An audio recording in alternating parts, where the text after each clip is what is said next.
We didn't know if we were being like mass attacked by, bots or something, and there was lots of flagging of it. Nobody really knows what happened. It was just Twitter itself pulled it down.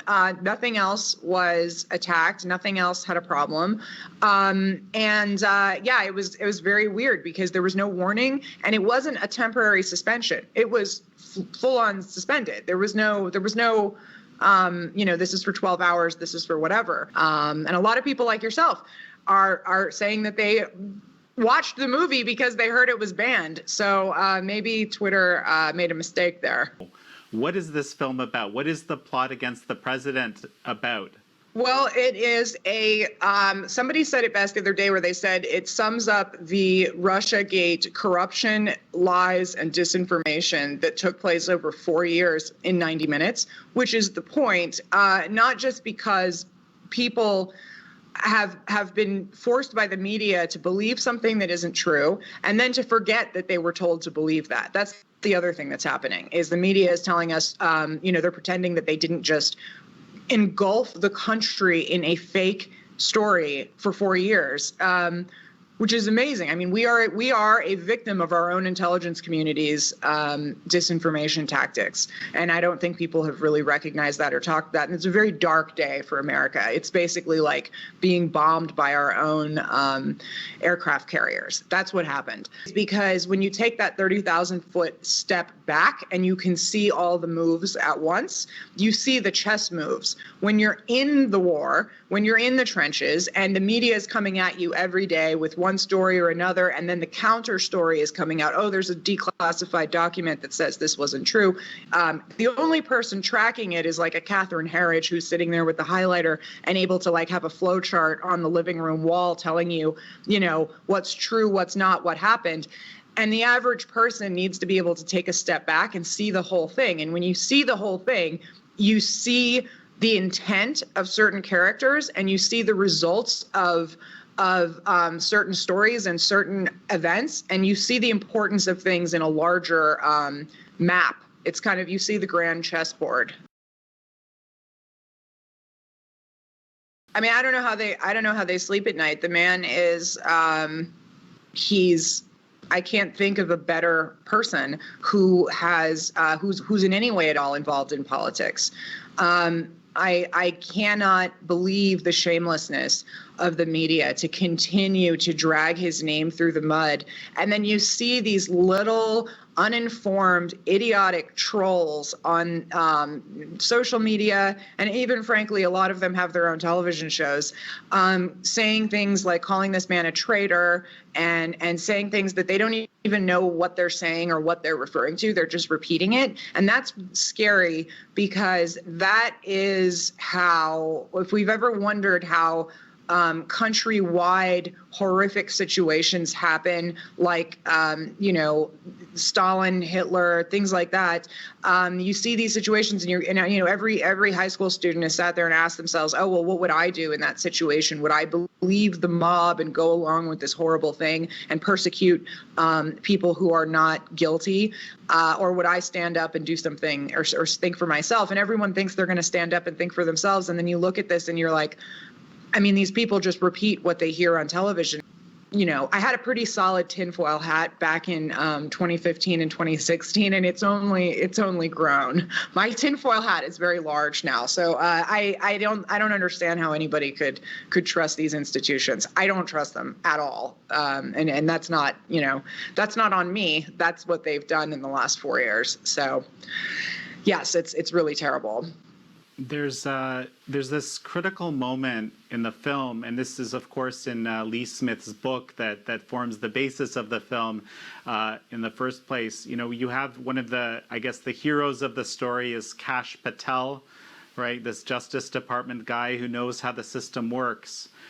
And he figures out that he can subpoena all these people that are saying, Russia collusion definitely happened, I've got the evidence, all this kind of stuff, puts them under oath, basically, and asks them very, very concrete questions. What evidence do you have? Do you have any evidence?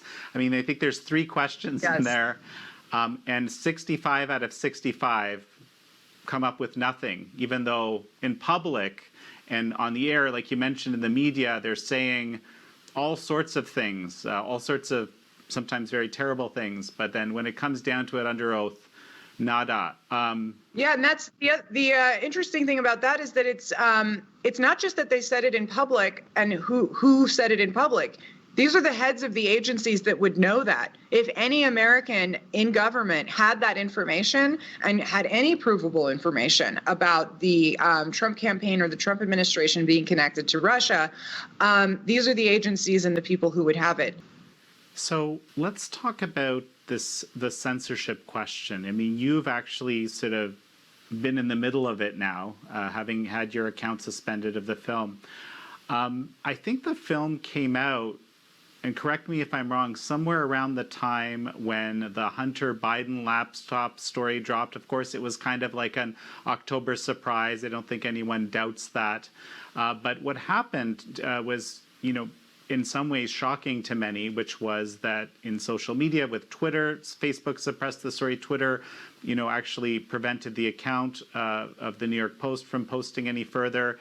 And there seemed to be a near total corporate media blackout around the story. So now kind of looking back at that, what do you make of it? It's a perfect example of what we're talking about. I mean, we don't live, who says it? Michael Anton says it in the movie. We don't live in America the way that we thought we did. And that really is the thesis of the film, is it's not the most uplifting thing, because it's not another one of these movies saying, oh, we better act now because we could lose, our freedoms and we could lose all these things. The water is already hot. Like, we're already boiling. We don't have a justice system. We don't have, like I said, we don't have an intelligence community that works for us. They work against us, and they just punish us if we have the wrong ideas and scare people and operate on fear like the secret police that they are. The thing about the Hunter Biden laptop is that none of them, the intelligence community, the FBI, et cetera, all of the bad actors, the DNC, the corrupt firms in DC, all of that, they wouldn't have been so successful if it wasn't for the cooperation of the media. And the media, I think people don't really recognize how much of an arm of the IC that they are. Again, snugly fitting on my tinfoil hat, as people would have said like 5 years ago, but I think it's pretty clear that this is actually the case when, CNN is giving contracts. The moment somebody walks out of CIA or FBI, they get a contract with CNN, you start to ask if that's a coincidence or if they'd really kind of always had this pretty friendly relationship. Yeah, I think that the media doing what they did with Hunter Biden and the laptop story is the test run for, in a lot of ways, the election. They will not report on evidence. They changed the phrasing. So, and when it began, it was, we don't have any evidence. Then it was, there's no evidence of widespread fraud. Then it's, oh, who the heck cares anyways? Biden has invented a backdrop with something called the Office of the President-elect that doesn't exist, so we're just going to go with it. We're still living in the coup. I mean, we really are. The media is always the first thing when there's a coup in a third world country. Who spoke about this well in the movie is Dr. Luttwak. He wrote the book Coup d'etat and is very well spoken on the issue. And he talked about how in a third world country, what happens is the coup takes place by the opposing group taking hold of the palace or whatever the location of the building of the seat of power. And then the next thing they do is they take over the television station and the radio. And, they broadcast, oh, we have found that the previous ruling party was corrupt and they were working for a foreign enemy. And so now we're here to save the country. I don't see how that's very different than what they tried to do with Russiagate and what they're doing now. I mean, they have taken over the media slowly but surely over, I don't know how many years. And this is where we live in a disinformation world. Another really important piece that spoke about that is actually Mike Cernovich's movie Hoaxed that he did with the two directors. I think that movie opened up a lot of people's eyes about what the media was really doing and how little we can trust it. If it wasn't for smaller organizations and citizen journalists and, the non-mainstream media journalists, we wouldn't know any of this. We wouldn't know anything that's going on right now. So I'm going to give you a chance as we finish up here to kind of end on a more positive note. What hope you see, because you said some of these things are very dark, but I know, having spoken to you before and so forth, that you're actually quite a hopeful and optimistic person. So why don't we finish there? Well, I suppose the fact that this whole administration and that the president and Michael Flynn and the people that have spoken up, the fact that they exist at all is what is hopeful, and they give me a ton of inspiration. I mean, I'm inspired by Michael Flynn's story, the fact that he still has hope, and Sidney Powell and all of these wonderful people. I mean, I have hope when I see, Lee Smith, the brilliant author of this book, who framed this the way he did. Him and his lovely wife just had a new baby, and things like that are just beautiful miracles that are, a reminder that great people really have something to fight for, and they need to be brave, and everybody needs to be brave right now. I mean, again, the Devin Nuneses of the world who stood up and told the truth, I think it's really that. It's that each of us individually have to stand up and do what we can to tell the truth and to have the truth be told, and to spread the word in whatever way we can, because it's the only thing that it has a huge impact. Each person telling the truth has a huge impact. So tell us quickly, where can we see the film? Okay, so we can see the film on Amazon Prime for free, and it is, if you have Amazon Prime, it's also available for rent and to purchase on Amazon. It's on Vimeo on demand if you're not fond of Amazon. It is also on 2 free speech friendly platforms for subscription, where we will also be putting other sneak peek, extra footage, extra interviews, extra content on these 2 subscription platforms. One of them is called My Movies Plus, and the other one's called specialproject.io. All of them can be found on our website, which is www.patpmovie, which is Plot Against the President movie.com. It's still playing in theaters in a very small select group of towns across America, which you can also find and buy tickets on the website.